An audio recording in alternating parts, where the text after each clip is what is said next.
we are dealing with the general introduction. So first of all, definition and meaning of agriculture. Basically, agriculture is the science, art, and practice of cultivating plants and livestock. It involves a variety of activities, including the cultivation of soil for growing crops, rearing animals for food, wool, and other products, and the management of natural resources.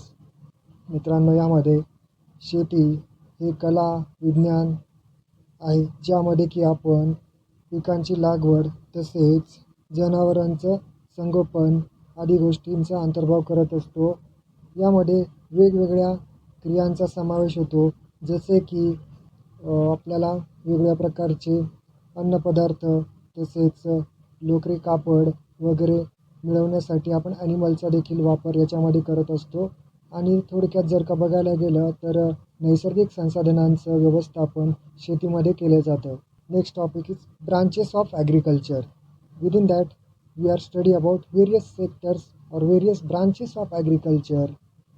विद्यार्थी मित्रांनो, यामध्ये आपण कृषी क्षेत्राच्या विविध शाखांचा थोडक्यात आढावा घेणार आहोत. Agriculture is a broad field that encompasses several branches. तर कृषी क्षेत्रात विविध शाखांचा समावेश होतो.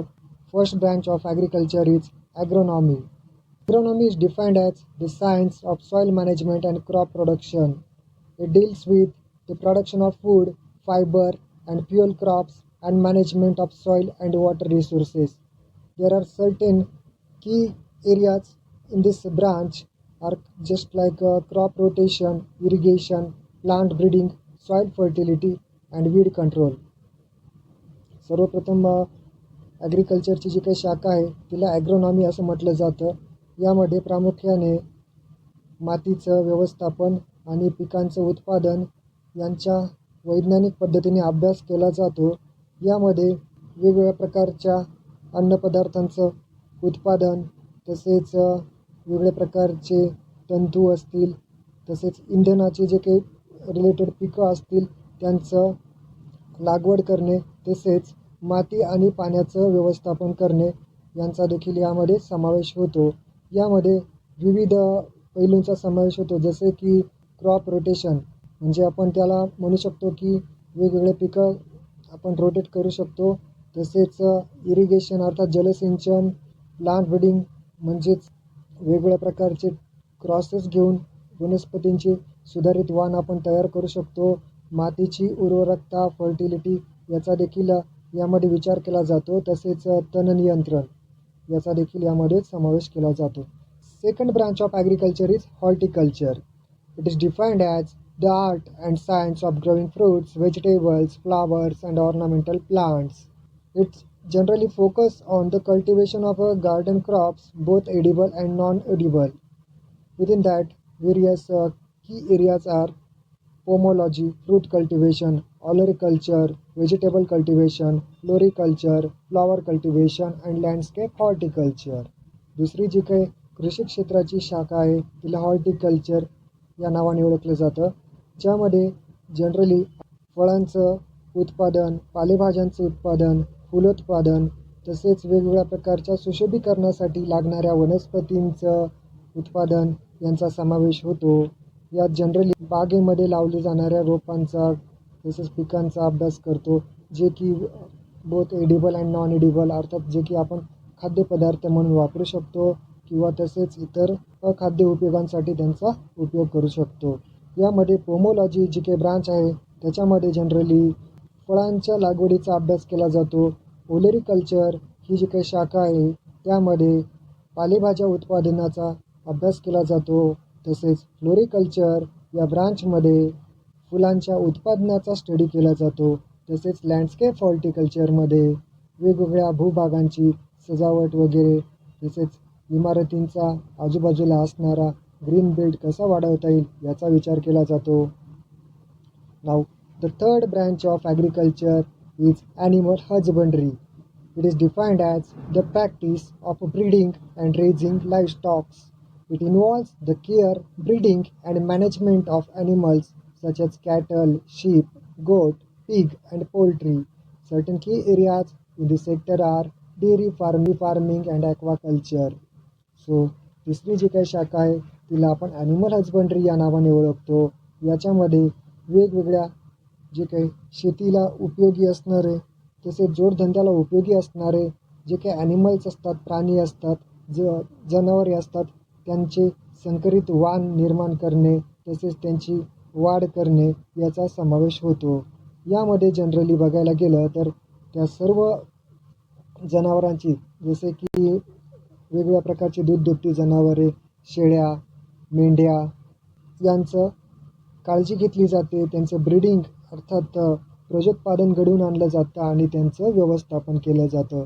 यामध्ये जनरली डेअरी फार्मिंग अर्थात दुग्धोत्पादनाचा समावेश केला जातो. पोल्ट्री फार्मिंग अर्थातच कुक्कुटपालन याचा देखील यामध्ये समावेश होतो. तसेच ॲक्वाकल्चर हा देखील त्यामधला एक की एरिया आहे ज्यामध्ये की आपण जनरली मासेमारी वगैरे मत्स्योत्पादन वगैरे करू शकतो. The fourth branch of agriculture is forestry. It is generally defined as the science and practice of managing forest and woodlands. It generally focuses on the management of forest resources for sustainable production of timber and non-timber products. Certain key activities within forestry are silviculture, forest management and conservation. तर विद्यार्थी मित्रांनो, यामध्ये forestry अर्थात वानिकीची आपण थोडक्यात माहिती घेऊया. हे एक विज्ञान आहे ज्यामध्ये की जंगलांचं किंवा काष्ट जंगलांचं आपण व्यवस्थापन करू शकतो. यामध्ये आपण शाश्वत पद्धतीने टिंबर आणि नॉन टिंबर अर्थातच आपण जे काही फर्निचर म्हणून ज्या काही घरगुती वगैरे वस्तू किंवा ऑफिसमध्ये ज्या काही वस्तू वापरतो फर्निचर जसे की चेअर्स, टेबल्स, कबर्ड्स यांचं जे काही उत्पादन जे काही घेतलं जातं तर त्याला आपण टिंबर म्हणतो. आणि इतर जे काही उपयोग जसे की नॉन टिंबर अर्थातच झाडांपासून जे काही आपल्याला डिंक वगैरे प्राप्त होतो त्याला आपण नॉन टिंबर प्रॉडक्ट्ससुद्धा म्हणू शकतो. यांचा यामध्ये समावेश केला जातो. जनरली यामध्ये की एरियात जर का बघितले तर रेशीम पालन, वनव्यवस्थापन, वनसंवर्धन यांची काळजी घेतली जाते. The fifth branch of agriculture is agriculture engineering. It is generally defined as the application of engineering principles to agriculture practices. It involves the design and development of machinery and equipment for farming. Certain key areas in this engineering is farm machinery, irrigation system and post-harvest technology. विद्यार्थी मित्रांनो, शेतीची जी काही पाचवी शाखा आहे तिला आपण कृषी अभियांत्रिकी या नावाने देखील ओळखतो. यामध्ये वेगवेगळ्या अभियांत्रिकी तंत्रांचा कृषीपूरक वेगवेगळ्या ॲक्टिव्हिटीजचा आपण यामध्ये अभ्यास करत असतो. मध्ये जनरली डिझायनिंग केली जाते. यामध्ये कृषीशी रिलेटेड असणाऱ्या मशिनरींची उत्पादन तसेच डिझायनिंग केलं जातं. वेगवेगळ्या प्रकारची उपकरणं जे की कृषीपूरक आहेत त्यांचं उत्पादन घेतलं जातं, प्रोडक्शन केलं जातं. तसेच यामध्ये बघायला गेलं तर जलसिंचनाच्या ज्या काही सोयी असतात जसं की ड्रीप इरिगेशन, ठिबक सिंचन, तुषार सिंचन अर्थात स्प्रिंकलर यांची जी काही टेक्नॉलॉजी आहे तीसुद्धा ॲग्रिकल्चरल इंजिनिअरिंगद्वारेच तयार केली जाते. तसेच पोस्ट हार्वेस्ट टेक्नॉलॉजी अर्थात काढणी पश्चात तंत्रज्ञानाचा देखील यामध्ये समावेश केला जातो. अर्थातच काढणी पश्चात म्हणजे पिकांचं जे काही उत्पादन झाल्यानंतर त्यांना जे काही आपण काढणी करतो मार्केटमध्ये नेण्यासाठी तर त्याचा जो काही स्टडी केला जातो तर तो पोस्ट हार्वेस्ट टेक्नॉलॉजीमध्ये केला जातो. त्यामध्ये वेगवेगळ्या प्रकारचे स्टोरेज, ट्रान्सपोर्ट, ग्रेडिंग या सर्व ब्रांचेसचा त्याच्यामध्ये या सर्व लेवलचा त्याच्यामध्ये स्टडी केला जातो. Sixth branch of agriculture is agricultural economics. It is generally defined as the study of economic principles applied to the agricultural sector. It generally focuses on analysis of agricultural markets, production and distribution. Certain key points within this agricultural economics are farm management, agricultural policy and rural development. विद्यार्थी मित्रांनो, जी काही सहावी शेतीची शाखा आहे तिचं नाव आहे कृषी अर्थशास्त्र, ज्यामध्ये आपण वेगवेगळ्या आर्थिक संकल्पना बघत असतो. ज्या की कृषी क्षेत्राला लागू होत असतात. जनरली यामध्ये आपण पृथक्करण ॲनालिसिस करत असतो. शेतीचं जे काही मार्केट आहे त्याचं, शेती उत्पादनाचं आणि जे काही उत्पादन झालेलं आहे त्याच्या वितरणाचं देखील आपण यामध्ये स्टडी करत असतो. जनरली यामध्ये बघायला गेलं तर फार्म मॅनेजमेंट अर्थातच कृषी व्यवस्थापन, कृषी धोरण आणि ग्रामीण विकास यांचा आपण यामध्ये अभ्यास करत असतो. So the seventh branch of agriculture is most important, plant pathology. It is generally defined as the study of plant diseases and their management. It involves the identification, cause, and control of diseases in plants. Certain key areas in the pathology area are disease diagnosis, pathogen identification, and disease control methods. वनस्पती रोगशास्त्र हा एक कृषीचाच एक भाग आहे, ज्यामध्ये की आपण अभ्यास करतो वनस्पतीवरती पडणाऱ्या वेगवेगळ्या रोगांचा आणि त्यांचे व्यवस्थापन करण्याचा. यामध्ये आपण रोगाची लागण झाल्याची जी काही लक्षणं असतात त्यांचा अभ्यास करतो. त्याच पद्धतीने त्यांना नियंत्रणात कसं आणायचं, रोगांचं नियंत्रण कसं करायचं यांचा देखील याच्यामध्ये अभ्यास केला जातो. जनरली याच्यामध्ये या तिन्ही गोष्टींना खूप महत्त्व आहे. Disease diagnosis, pathogen identification, and disease control methods. Eighth branch of agriculture is entomology. It is generally defined as the study of insects and their relationship to agriculture. It generally focuses on the study of beneficial and harmful insects. Certain key areas in the entomology are pest control, pollination, and insect ecology. कीटक विज्ञान किंवा कीटकशास्त्र हा देखील एक कृषीचाच एक भाग आहे, ज्याच्यामध्ये आपण वेगवेगळ्या प्रकारच्या कीटकांचा अभ्यास करतो आणि त्यांचा शेतीशी असणारा आंतरसंबंध याचा देखील स्टडी केला जातो. याच्यामध्ये आपण शेतीसाठी पूरक असणारे तसेच शेतीसाठी धोकादायक असणाऱ्या वेगवेगळ्या कीटकांच्या प्रजातींचा आपण अभ्यास करतो. तसेच त्या कीटकांचं नियंत्रण कसं करायचं, त्यानंतर परागीभवनामध्ये असणारा कीटकांचा महत्त्वाचं असणारं योगदान, तसेच इन्सेक्टची इकॉलॉजी अर्थातच कीटकांचं पारिस्थितिकी शास्त्र याचा देखील आपण अभ्यास करत असतो. इथपर्यंत आपण विद्यार्थी मित्रांनो जवळपास ॲग्रिकल्चरच्या 8 शाखांचा स्टडी केला आहे. आता आपण पुढे बघूया इम्पॉर्टन्स ऑफ ॲग्रिकल्चर हा एक नवीन मुद्दा. So importance of agriculture. Agriculture is the primary source of food production, ensuring food security of the population. Economic contribution.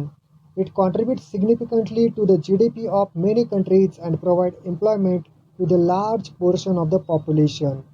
Agriculture provides raw materials for various industries, including textiles, food processing, and pharmaceuticals. Proper agricultural practices contribute to the sustainable development by conserving natural resources and maintaining ecological balance. So विद्यार्थी मित्रांनो, आपण जर का शेतीचं महत्त्व बघितलं तर सगळ्यात महत्त्वाचं पहिला मुद्दा येतो तर फूड सिक्युरिटी अर्थातच अन्न सुरक्षितता. तसेच याद्वारे आपण जी काही वाढती लोकसंख्या आहे तिच्या अन्नधान्याच्या गरजा पुरवू शकतो. तसेच जो काही दुसरं महत्त्व आहे तर ते आर्थिक महत्त्व आहे शेतीचं. तर आपला जो काही देशाचा GDP अर्थातच सकल घरेलू उत्पाद म्हणजेच ग्रॉस डोमेस्टिक प्रॉडक्ट आहे, देशामध्ये महत्त्वाचं योगदान देत असतो. अर्थातच GDPमध्ये वाढ होत असते. तसेच मोठ्या लोकसंख्येच्या भागाला याच्यामध्ये रोजगाराची संधी देखील प्राप्त होत असते. पुढचा जो काही महत्त्वाचा मुद्दा आहे इम्पॉर्टन्स ऑफ ॲग्रिकल्चरमध्ये तो आहे रॉ मटेरियल अर्थातच कच्चा माल. शेती क्षेत्राद्वारे आपण वेगवेगळ्या उद्योगांसाठी लागणारा जसे की कापड उद्योग असू शकतो, अन्न प्रक्रिया उद्योग असू शकतो किंवा औषध उत्पादन शकतो, फार्मसी सेक्टर असू शकतं, यांच्यासाठी लागणारा कच्चा माल देखील शेतीतूनच उत्पादित केला जातो. पुढचा जो काही आहे मुद्दा महत्त्वाचा शेतीच्या महत्त्वामध्ये तो आहे शाश्वत विकास. वेगवेगळ्या प्रकारच्या आपण शेतीमध्ये चांगले प्रयोग जर का केले त्याद्वारे आपल्याला नैसर्गिक जी काही साधन संपत्ती आहे तिचं संरक्षण करता येऊ शकतं आणि आपल्या परिस्थितीचा समतोल देखील राखला जाऊ शकतो. Next topic is recent trends in agriculture. Precision farming. The use of technology like GPS, IoT, internet of things and drones to optimize field level management regarding crop farming. Organic farming, growing crops without synthetic pesticides and fertilizers, focusing on sustainability and environmental health. Next one is agroforestry, integrating trees and shrubs into agricultural landscapes to ecological and economic benefits. Next, vertical farming, growing crops in vertically stacked layers, often in controlled indoor environments. तर विद्यार्थी मित्रांनो, यामध्ये आपण शेतीचे अत्याधुनिक जे काही कल आहे ते बघणार आहोत. तर पहिलं आहे प्रिसिजन फार्मिंग. यामध्ये आपण एक अंदाजित शेती करू शकतो, ज्यामध्ये की भविष्यवेधी शेती देखील त्याला आपण म्हणू शकतो, ज्यामध्ये आपण अद्ययावत तंत्रज्ञानाचा वापर करू शकतो, जसे की GPS, ग्लोबल पोझिशनिंग सिस्टीम म्हणजेच जागतिक स्थान निश्चिती प्रणाली, इंटरनेट ऑफ थिंग्स याचा देखील आपण उपयोग करत असतो. त्याच पद्धतीने वेगवेगळ्या प्रकारचा ड्रोन्सचा देखील वापर करतो फवारणीसाठी किंवा आपल्या ज्या काही पिकांवरती पडणाऱ्या रोगांचं व्यवस्थापन करण्यासाठी आपण हवाई ड्रोन्सचा देखील वापर करू शकतो. पुढचाच एक महत्त्वाचा ट्रेंड आहे तो आहे ऑर्गॅनिक फार्मिंग, अर्थात सेंद्रिय शेती. यामध्ये आपण जनरली रासायनिक खतविरहित तसेच रासायनिक कीटकनाशक विरहित शेती करत असतो, ज्याच्याद्वारे आपल्या पर्यावरणाचं आरोग्यता टिकवून ठेवली जाते. पुढचा जो मुद्दा आहे तो आहे कृषी वानिकी, अर्थातच ॲग्रोफॉरेस्ट्री. यामध्ये आपण वेगवेगळ्या प्रकारच्या झाडे तसेच झुडपांचा शेतीमध्ये अंतर्भाव करू शकतो, ज्यामुळे आपल्याला पारिस्थितिकीय तसेच आर्थिक फायदा देखील मिळू शकतो. जसे की आपल्याला त्या झाडाद्वारे किंवा झुडपांद्वारे अतिरिक्त फलोत्पादनाचा देखील फायदा होऊ शकतो. तसेच त्यावरती येणाऱ्या विविध प्रकारच्या फुलांद्वारे आपल्याला परागीभवनासाठी देखील फायदा होऊ शकतो. पुढचं जे आहे ते आहे व्हर्टिकल फार्मिंग. वेगवेगळ्या प्रकारच्या शेतीच्या अत्याधुनिक तंत्रज्ञानाचा अभ्यास करत असतो, जसे की रॅकमध्ये इंडोर एन्व्हायरमेंटमध्ये शेती केली जाते. जसे की जागेची आता दिवसेंदिवस कमतरता भासत जाणार आहे. पुढे जशी लोकसंख्या वाढत जाईल त्या पद्धतीने जागेची कमतरता भासत जाईल. तर ती कमतरता दूर करण्यासाठी आपण एकावरती एक लेअर केलेल्या वेगवेगळ्या प्रकारच्या रॅकमध्ये मातीचा लेअर ठेवून तसेच पाण्याचा देखील वापर करून वेगवेगळ्या प्रकारच्या न्यूट्रिएंटचा वापर करून एक व्हर्टिकल फार्मिंग करू शकतो. So now we conclude the today's lecture. Agriculture multifaceted field that plays a crucial role in the sustenance and development of human societies. Understanding its branches helps in appreciating and complexity and importance of agricultural practices. तर विद्यार्थी मित्रांनो, जर का आपण आजच्या लेक्चरचा सारांश बघायला गेलो तर शेती ही एक बहुरंगी क्षेत्र आहे. सस्टेनन्स, शेती आपली टिकाऊ पाहिजे आणि त्याच्यामध्ये तिचा विकास देखील झाला पाहिजे आणि तो विकास आपल्या मानवी समाजामध्ये देखील तो पोचला पाहिजे. तर त्याच्या ज्या की आज आपण शाखा बघितल्या त्या बघणं खूप महत्त्वाचं होतं, कारण की याद्वारे आपल्याला शेती क्षेत्राचे गुंतागुंत तसेच महत्त्व देखील इथे अधोरेखित झालेलं आहे. थँक्यू. धन्यवाद.